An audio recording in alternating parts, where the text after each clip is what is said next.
I'm Mark. I'm Josh. And this is Alter Ego Comics TV for the week of September 2nd, 2015. We're here to talk to you about the best comics that came out this week.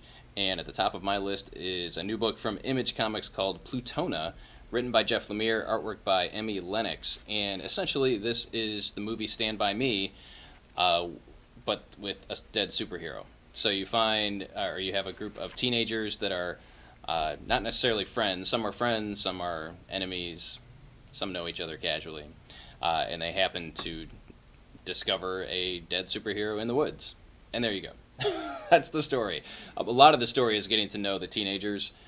We get good backstory on each of them and who they are and why they act the way they do and that sort of thing.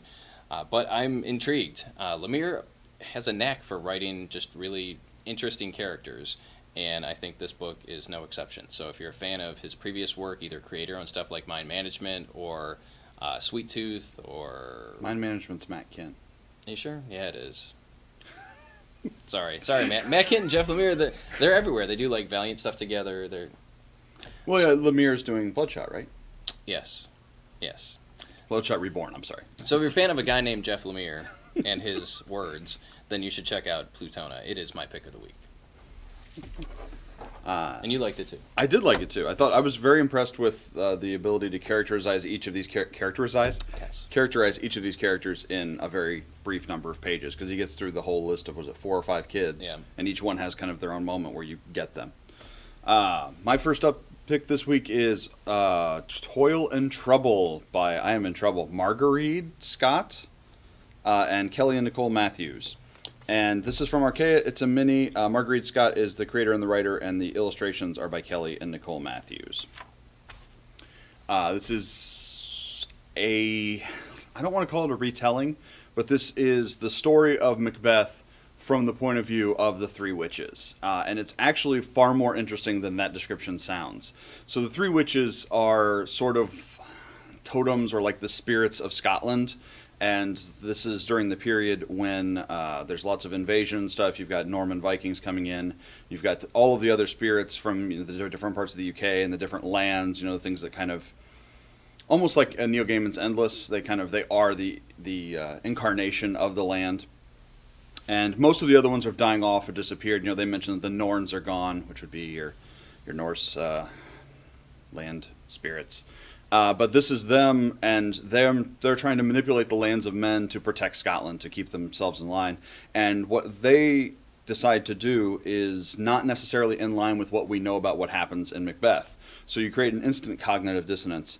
And it's really cool, actually. Macbeth is a character in here. We see him much younger than he ever appears in the play itself, or at least significantly younger. And we get to see some of the backstory that's not really revealed in the play. And it's just really cool. And you don't have to actually know anything about Macbeth. If you like people in kilts hitting each other with swords, this will take care of you too. But Toil and Trouble was kind of a surprise for me this week. I shouldn't be surprised. Archaea and Boom do great series like this all the time.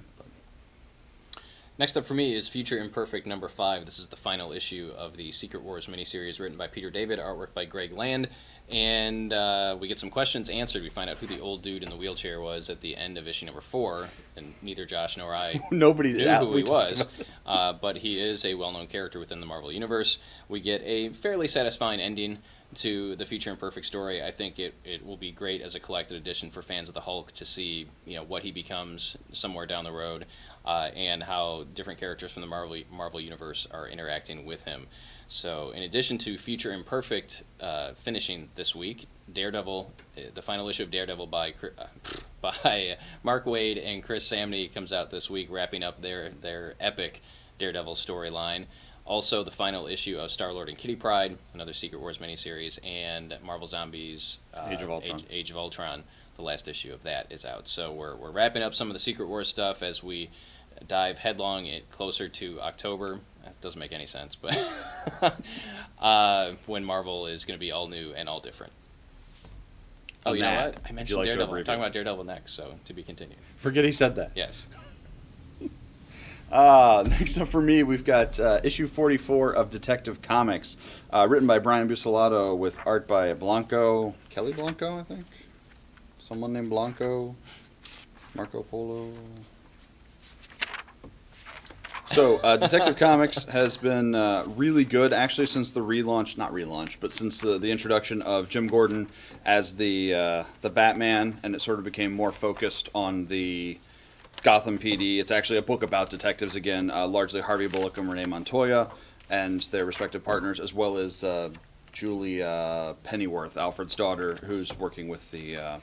I swear to God, there isn't a page in this book. You talk, I'll look. Oh, here it is. There it It's is. hidden in a billboard in the background of the page. Fernando Blanco is the artist. So now you know about Fernando Blanco. A.K.A. Fernando Waid. But this is sort of, I don't know if this is the resolution of the first arc. It's only 4 issues, so I would assume not. But this is the first kind of mini conclusion, I guess, in the storyline that's going on. Several questions that have been going on are answered.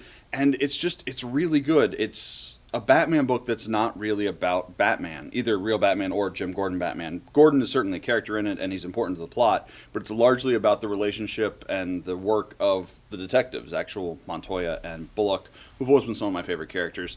And it's just very cool to see a kind of police procedural in the DC universe. I really liked it. And the bad guys are certainly recognizable from the Batman mythos, both recent and fairly old. We've said it before, but I'll say it again since this book is more about the GCPD. Go back and check out Gotham Central. Yes. If you've never done that. You need to read Gotham Central by Ed Brubaker and Greg Rucka. Great Gotham City Police Department stuff with very little super heroics. Just really solid. All right, so I mentioned previously, that Daredevil 18 was the final issue by the creative team of Mark Waid and Chris Samney, and it is. We had some new characters introduced. Of course, Daredevil moved out west at the beginning of Waid's run on the title. His identity is public. His middle run. No.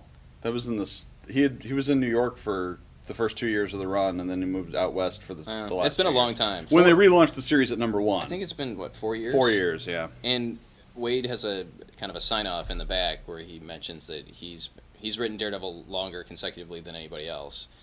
Bendis wrote it for a long time, so I think I don't know if that's chronologically or do some issues. research on that. Yeah. I don't know. In my experience, if it's about comic books, Mark Waid's probably right. I should not dispute anything that Mark Waid says about comics. So, at the end of the last issue, Matt Murdock is in a life-or-death situation with Ikari, this assassin who is basically his better in many ways, while his best friend Foggy Nelson and his girlfriend Kirsten, the attorney, are being held captive. Along with Julia Carpenter, a.k.a. Madam Web, a.k.a. Spider-Woman. And Daredevil really doesn't have a lot of options, and we see that he does manage to get out of this mess, but at what cost? Nice wrap-up by this team, but I gotta say I'm actually intrigued to see what comes next when writer Charles Soule takes over Daredevil with artwork by Ron Garney. I like both of those guys a lot, and it's always nice to have kind of a fresh take on things, and Waid's Daredevil was definitely a breath of fresh air. It brought back the lightheartedness, some of the fun, but there was also peril and danger and cancer. That's the same thing, yeah. Cancer and all kinds of stuff. And Matt writing his autobiography. It's just really good. If you have any interest in Daredevil and you haven't been reading Mark Waid's Daredevil, go pick it up. I think you will really love it. So thank you, Misters Waid and Samney, as well as the other artists that were involved with the book, for giving us some great comics. And my last pick this week is Aliens Vampirella, issue 1. This is written by Karina Bechko with art by Javier Garcia Miranda.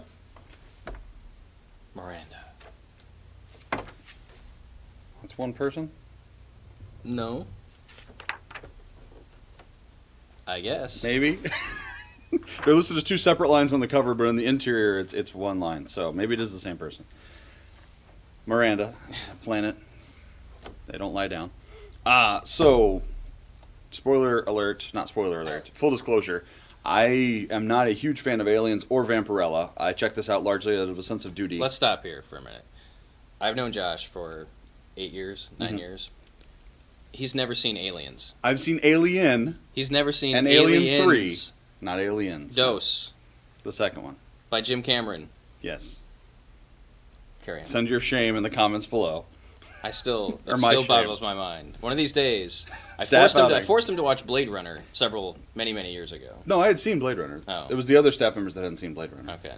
So there may be a mandatory team alter ego viewing party of Aliens in the near future. Carry on. Continue. Anyway, this is a kind of a cool story. It's basically Vampirella. They've found structures on Mars underground where we have a small kind of scientific outpost at this point in the near future, because the technology doesn't seem that far above ours, but it's definitely a little ways out because we're on Mars.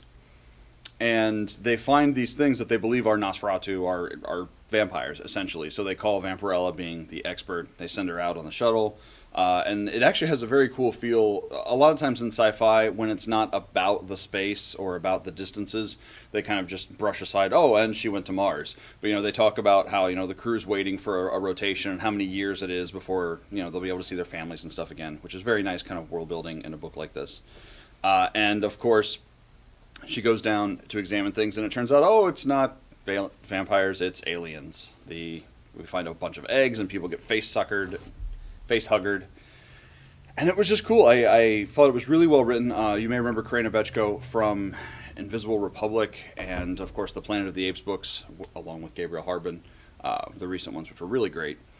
So if you're a fan of either of these, it's not a cheesy cash-in. It's actually a worthwhile story. Check it out. Yeah, Did a lot of times... one of the Fire and Stone ones? Maybe. A lot of times, at least in the past, when you would have a property like this, you would have an unrecognizable creative team for the most part. Right.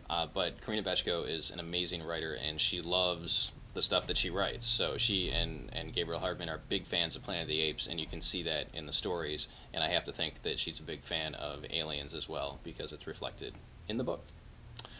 Just a parting shot this week. Most of you know that the next the Marvel Netflix series is AKA Jessica Jones, which was called Alias when it was originally published by Marvel, but I'm sure because of the actual TV show Alias, they're not going with that for Netflix. So that material has been out of print, or certain volumes have been out of print for quite a while, but there is a new printing available now. So it's Jessica Jones, Alias, written by Brian Michael Bendis, artwork by Michael Gaydos. And this was one of Marvel's Max titles, so this is for mature readers. It's got explicit content in it. This is the first of 4, I believe, 4 volumes. So if you're gearing up and you're excited about the next Marvel Netflix series, Jessica Jones, you might want to check out this graphic novel and see what the inspiration is. And it also stands amazingly well on its own. And it's by Bendis. It was an original creation that has lived on in the Marvel Universe and has grown and developed as a character. So I'm going to reread it because I haven't read it in a long time, but I also am looking forward to, is it Kristen Ritter? I think she's the one playing Jessica Jones. And David Tennant as the Purple Man. So, which should be creepy as heck. Yes. So if you want to get ahead of the curve and get ahead of everybody else, pick up Jessica Jones, Alias Volume 1 today before the show hits the air. And this is, again, like you said, Brian Michael Bendis. This is relatively early in his tenure at Marvel, before he was like their go-to guy for everything. And I've heard more than one person tell me that they think this is the best thing he ever wrote for Marvel. And that includes stuff like Ultimate Spider-Man and a very long run on Avengers that was great. So, super awesome. Yeah, and then I would say if you enjoyed the Netflix Daredevil series, you will enjoy this because it's very gritty and dark and street level. And I think it's going to fit in well as they develop these different shows and culminate in the Defenders. What an amazing time we're living in, folks. So, thank you to those of you that responded with the fall premiere that you're looking forward to the most. We appreciate you taking the time to do that. No question this week because we're getting ready to answer some requests by shooting the second part of our Essential Marvel graphic novel show, which should be up very soon, either before or after this. So, again, as always, if you enjoyed the show, please give us a thumbs up, like the episode. We appreciate that. And we'll see you very soon.